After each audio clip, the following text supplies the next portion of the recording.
ശബരിമല സ്വർണ്ണക്കവർച്ചയുമായി ബന്ധപ്പെട്ട വാർത്തയിലേക്കാണ് നമ്മൾ പോകുന്നത്. ശബരിമല സ്വർണ്ണക്കവർച്ചയിൽ ഉന്നത തലത്തിൽ വരെ വൻ ഗൂഢാലോചന നടന്നതായി കണ്ടെത്തൽ. ഉണ്ണികൃഷ്ണൻ പോറ്റി ദേവസ്വം ബോർഡിലെ ബന്ധം ഉപയോഗിച്ച് നേടിയത് കോടികൾ. ഹൈക്കോടതി നിരീക്ഷണങ്ങൾ ശരിവയ്ക്കുന്ന തെളിവുകൾ SITക്ക് ലഭിച്ചു. 2019 കവർച്ച മറയ്ക്കാൻ 2024 മുതൽ ശ്രമം തുടങ്ങിയെന്നും കണ്ടെത്തൽ.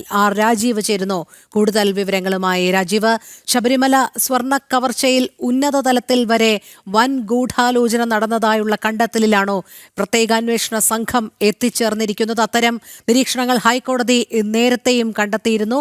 അതെല്ലാം ശരിവയ്ക്കുന്ന തെളിവുകൾ SITക്ക് ലഭിച്ചു എന്ന് തന്നെയാണോ മനസ്സിലാക്കേണ്ടത്?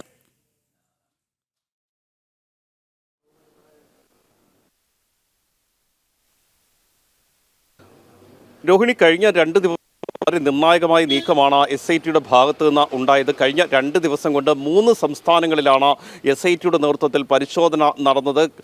കഴിഞ്ഞ ദിവസം തിരുവനന്തപുരത്തും അതുപോലെ തന്നെ ബംഗളൂരുവിലും ചെന്നൈയിലും SITയുടെ നേതൃത്വത്തിൽ പരിശോധന നടന്നിരുന്നു. ബംഗളൂരുവിൽ ഉണ്ണികൃഷ്ണൻ പോറ്റിയുടെ വീട്ടിലാണ് പരിശോധന നടത്തിയത്.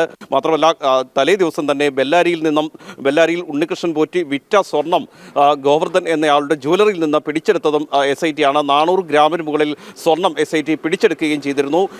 ശബരിമലയിൽ നിന്ന് കവർന്ന സ്വർണ്ണമാണ് ഇതെന്നാണ് നിലവിലിപ്പോൾ SIT കരുതുന്നത്. ഇത് ശാസ്ത്രീയ പരിശോധനയ്ക്കായി നിലവിൽ അയക്കുകയും ചെയ്തിട്ടുണ്ട്. ഈ രീതിയിലുള്ള നിർണായകമായ നീക്കങ്ങൾ SITയുടെ ഭാഗത്ത് നിന്ന് കഴിഞ്ഞ ദിവസങ്ങളിൽ ഉണ്ടായിരുന്നു. കഴിഞ്ഞ 2 ദിവസം കൊണ്ടാണ് ഈ 3 സംസ്ഥാനങ്ങളിൽ വ്യാപകമായി തന്നെ SIT പരിശോധനകൾ നടത്തിയത്. അതിൽ ബംഗളൂരിലുള്ള ഉണ്ണികൃഷ്ണൻ പോറ്റിയുടെ വീട്ടിൽ പരിശോധന നടത്തിയപ്പോൾ ഭൂമി ഇടപാടുകൾ സംബന്ധിച്ച നിരവധി രേഖകൾ, നിർണായകമായ രേഖകൾ പിടിച്ചെടുത്തിരുന്നു. അതിൽ തന്നെ കോടികളുടെ ഭൂമി ഇടപാടുകളാണ് ഉണ്ണികൃഷ്ണൻ പോറ്റി കർണാടകയിലെ പല ജില്ലകൾ കേന്ദ്രീകരിച്ചുകൊണ്ട് നടത്തിയത് എന്നാണ് നിലവിൽ അന്വേഷണ സംഘം കണ്ടെത്തിയിരിക്കുന്നത്. 2019 ശേഷമാണ് ഈ ഭൂമി ഇടപാടുകളൊക്കെ ഉണ്ണികൃഷ്ണൻ പോറ്റി നടത്തിയിരിക്കുന്നത്. ഇതേ സമയം തന്നെയാണ് മറ്റൊരു സംഘം ഉണ്ണികൃഷ്ണൻ പോറ്റിയുമായി ചെന്നൈയിലെ സ്മാർട്ട് ക്രിയേഷൻസിലേക്ക് എത്തുകയും അവിടെ പരിശോധന നടത്തുകയും ചെയ്തത്. സ്മാർട്ട് ക്രിയേഷൻസിലാണ് ഉണ്ണികൃഷ്ണൻ പോറ്റി 2019 ശബരിമലയിൽ നിന്ന് കടത്തിയ കട്ടളപ്പാളികളും അതുപോലെ തന്നെ ദ്വാരപാലക ശില്പത്തിലെ സ്വർണ്ണപ്പാളികളും ഒക്കെ കൊണ്ടുവന്നതും അവിടെ നിന്ന് സ്വർണം വേർതിരിച്ചെടുത്തതും. ഇവിടെ എത്തി ഉണ്ണികൃഷ്ണൻ പോറ്റിയുമായി എത്തിയ അന്വേഷണ സംഘം പരിശോധന നടത്തുകയും ഇതുമായി ബന്ധപ്പെട്ട വിശദാംശങ്ങൾ ശേഖരിക്കുകയും ചെയ്തിട്ടുണ്ട്. മാത്രമല്ല, ചെന്നൈയിലെ സ്മാർട്ട് ക്രിയേഷൻസിന്റെ അക്കൗണ്ട് വിവരങ്ങൾ ഉൾപ്പെടെ അന്വേഷണ സംഘം പരിശോധിച്ചിട്ടുണ്ട്. ഇതുമായി ബന്ധപ്പെട്ട് കൂടുതൽ വിശദമായ അന്വേഷണങ്ങൾ നടന്നു വരികയാണ്. ഇതിലാണ് വലിയ ഗൂഢാലോചന ശബരിമലയിലെ സ്വർണ്ണക്കവർച്ചയുമായി ബന്ധപ്പെട്ട് നടന്നു എന്ന നിഗമനത്തിലേക്ക് അന്വേഷണ സംഘം എത്തിയിരിക്കുന്നത്. ഞാൻ നേരത്തെ സൂചിപ്പിച്ചതുപോലെ നിരവധി സംഘങ്ങളായി പിരിഞ്ഞാണ് നിലവിലിപ്പോൾ അന്വേഷണം നടക്കുന്നത്. അതുകൊണ്ട് തന്നെ ഇന്ന് അന്വേഷണ സംഘം ഒരുമിച്ച് യോഗം ചേരുന്നുണ്ട്. നിലവിലിപ്പോൾ ചെന്നൈയിൽ ഉണ്ണികൃഷ്ണൻ പോറ്റിയുമായി ഒരു സംഘമുണ്ട്. ഇതിനൊപ്പം തന്നെ ബംഗളൂരുവിലും പരിശോധന നടക്കുന്നു.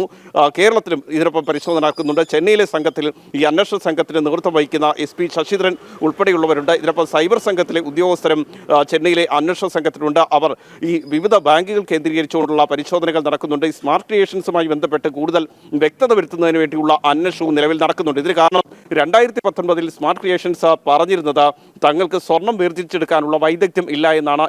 എന്നാൽ ഇത് ശരിയല്ലെന്ന് തെളിയിക്കുന്ന രേഖകൾ പിന്നീട് അന്വേഷണ സംഘത്തിന് ലഭിച്ചിരുന്നു. മാത്രമല്ല, ഈ സ്വർണം വേർതിരിച്ചെടുത്തതിന് കൂലിയായി 109 ഗ്രാം സ്വർണ്ണമാണ് നിലവിൽ സ്മാർട്ട് ക്രിയേഷൻസ് ഉണ്ണികൃഷ്ണൻ പോറ്റിയിൽ നിന്ന് ഈടാക്കിയിരിക്കുന്നത്. ശേഷിച്ച സ്വർണം, അതായത് 474 ഗ്രാം ഉണ്ണികൃഷ്ണൻ പോറ്റിക്ക് തിരികെ നൽകിയെന്നും സ്മാർട്ട് ക്രിയേഷൻസ് മൊഴി നൽകിയിരുന്നു. ഇത് ശരിവെക്കുന്ന ചില തെളിവുകൾ അന്വേഷണ സംഘത്തിന് ലഭിക്കുകയും ചെയ്തിട്ടുണ്ട്.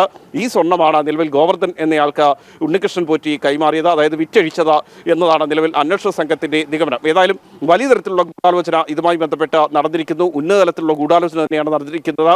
1988 വിജയമല്യ ശബരിമലയിൽ സ്വർണം പൊതിയുന്നത്. ആ കാര്യത്തെക്കുറിച്ച് പിന്നീട് ശബരിമലയിൽ തന്നെ പരികർമ്മിയായി എത്തിയ ഉണ്ണികൃഷ്ണൻ പോറ്റിക്ക് കൃത്യമായി അറിയാമായിരുന്നു. ഉണ്ണികൃഷ്ണൻ പോറ്റി ആ സമയം മുതൽ ഇങ്ങോട്ട് ഈ സ്വർണം തട്ടിയെടുക്കാനുള്ള ഗൂഢാലോചന നടത്തി എന്നാണ് അന്വേഷണ സംഘം കരുതുന്നത്. നേരത്തെ ഹൈക്കോടതിയും ഇതുമായി ബന്ധപ്പെട്ട ചില നിരീക്ഷണങ്ങൾ നടത്തിയിരുന്നു.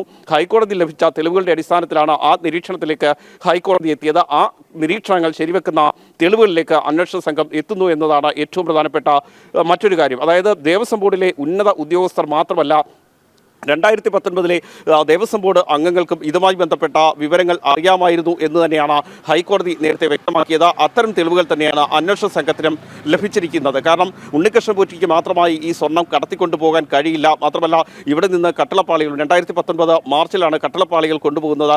മാർച്ചിൽ കട്ടിളപ്പാളികൾ കൊണ്ടുപോകുന്നു. പിന്നീട് വീണ്ടും 2019 ജൂലൈ മാസത്തിൽ ദ്വാരപാലക ശില്പത്തിലെ സ്വർണ്ണപ്പാളികൾ കൂടി കൊണ്ടുപോകുന്നു. അത് സമയബന്ധിതമായി കൊണ്ടുപോകുന്നില്ല എന്ന് മാത്രമല്ല, ഇത് കൃത്യമായി ഈ സ്മാർട്ട് ക്രിയേഷൻസിലേക്ക് എത്തിക്കുമ്പോൾ ഏത് സ്പോൺസർഷിപ്പ് ആണെങ്കിലും സ്മാർട്ട് ക്രിയേഷൻസിലേക്ക് എത്തിക്കുകയാണെങ്കിൽ അല്ലെങ്കിൽ മറ്റൊരു സ്ഥലത്തേക്ക് എത്തിക്കുകയാണെങ്കിൽ ദേവസ്വം ബോർഡിലെ ഉന്നത ഉദ്യോഗസ്ഥർ അതിനൊപ്പം പോകണം. അതുമായി ബന്ധപ്പെട്ട രേഖകൾ തയ്യാറാക്കണം. എന്നാൽ ഇതൊന്നും നടന്നിട്ടില്ല. 2019 ഇതൊന്നും നടന്നില്ല. എന്നിട്ടും എന്തുകൊണ്ട് ദേവസ്വം ബോർഡിലെ അംഗങ്ങൾ ഇക്കാര്യം അറിഞ്ഞില്ല? മാത്രമല്ല, കട്ടിളപ്പാളികൾ മറ്റ് സംസ്ഥാനങ്ങളിലേക്ക് കൊണ്ടുപോയി പ്രദർശന വസ്തുവാക്കുമ്പോൾ പോലും കൃത്യമായൊരു പരിശോധന ദേവസ്വം ബോർഡിലെ ഉദ്യോഗസ്ഥർ നടത്തിയില്ല. ദേവസ്വം ബോർഡിന്റെ തീരുമാനപ്രകാരം തന്നെയാണ് ഇത്തരം കാര്യങ്ങൾ ഉണ്ടായത് എന്നാണ് നേരത്തെ ഹൈക്കോടതി നിരീക്ഷിച്ചത്. അതുതന്നെയാണ് ഇപ്പോൾ SIT കണ്ടെത്തിയിരിക്കുന്നതും. ഏതായാലും അത്തരം കാര്യങ്ങൾ വരുമ്പോൾ മറ്റു കണ്ടെത്തലിലേക്ക് എത്തുന്നത് ഉണ്ണികൃഷ്ണൻ പോറ്റിയുമായി ബന്ധപ്പെട്ട് വീണ്ടും 2019 ഈ സ്വർണ്ണം പൂശിയ, അതായത് ചെമ്പിൽ സ്വർണ്ണം പൂശിയതിനു ശേഷം 2024 ആകുമ്പോഴേക്കും വീണ്ടും ചെമ്പ് തെളിയുകയാണ്. ഈ സ്വർണത്തിന്റെ നിറം മങ്ങുകയാണ്. അങ്ങനെ ഇരിക്കെ വീണ്ടും ഇതിലൊരു ഗൂഢാലോചന നടക്കുകയാണ്. അല്ലെങ്കിൽ ഈ കളവ് പുറത്തു വരും, കവർച്ച പുറത്തു വരും എന്ന് അറിഞ്ഞുകൊണ്ട് തന്നെയാണ് 2024 ഈ നിറം മങ്ങിയത് ചൂണ്ടിക്കാണിച്ചുകൊണ്ട് സ്മാർട്ട് ക്രിയേഷൻസിന് മുരാരി ബാബു കത്തയക്കുന്നത്. ഇതിന്റെ നിറം മങ്ങുന്നുണ്ട്, അതുകൊണ്ട് തന്നെ അറ്റകുറ്റപ്പണികൾ വേണം എന്ന് ചൂണ്ടിക്കാണിച്ചുകൊണ്ടാണ് വീണ്ടും കത്തയക്കുന്നത്. അത് വലിയ ഗൂഢാലോചന നടന്നു. 2024 ഇപ്പോഴത്തെ ബോർഡാണ്, ദേവസ്വം ബോർഡാണ്. ആ ദേവസ്വം ബോർഡിന്റെ കൂടി അറിവോട് ആണ് ഈ സ്വർണം വീണ്ടും കൊടുത്തയക്കുന്നത്. സ്വർണം പൂശിയ ഈ പാളികൾ വീണ്ടും കൊടുത്തയക്കുന്നത്. അതിലും വലിയ ഗൂഢാലോചന നടന്നിട്ടുണ്ട് എന്നാണ് SIT കരുതുന്നത്. ഏതായാലും അതുമായി ബന്ധപ്പെട്ട അന്വേഷണത്തിലേക്ക് നിലവിൽ പോവുകയാണ്. ഇന്ന് അന്വേഷണ സംഘം, അതായത് ഞാൻ നേരത്തെ സൂചിപ്പിച്ചതുപോലെ പല സംസ്ഥാനങ്ങളിലാണ് പരിശോധന. അതുകൊണ്ട് തന്നെ ഇന്ന് അന്വേഷണ സംഘം സമഗ്രമായൊരു യോഗം ചേരും, ഒരുമിച്ചൊരു യോഗം ചേരും. അതിനുശേഷമാകും മറ്റ് നിഗമനങ്ങളിലേക്ക് പോവുക, മറ്റ് നടപടികളിലേക്ക് പോവുക. ഇന്ന് തന്നെ ഉണ്ണികൃഷ്ണൻ പോറ്റിയുമായി ചെന്നൈയിൽ നിന്ന് തിരിക്കും എന്നാണ് നമുക്ക് ലഭിക്കുന്ന വിവരം. രോഹിണി. ശരി രാജീവ്, നിർണായക കണ്ടെത്തൽ തന്നെയാണ് പ്രത്യേക അന്വേഷണ സംഘത്തിന്റെ ഭാഗത്തു നിന്നും ഉണ്ടായിരിക്കുന്നത്.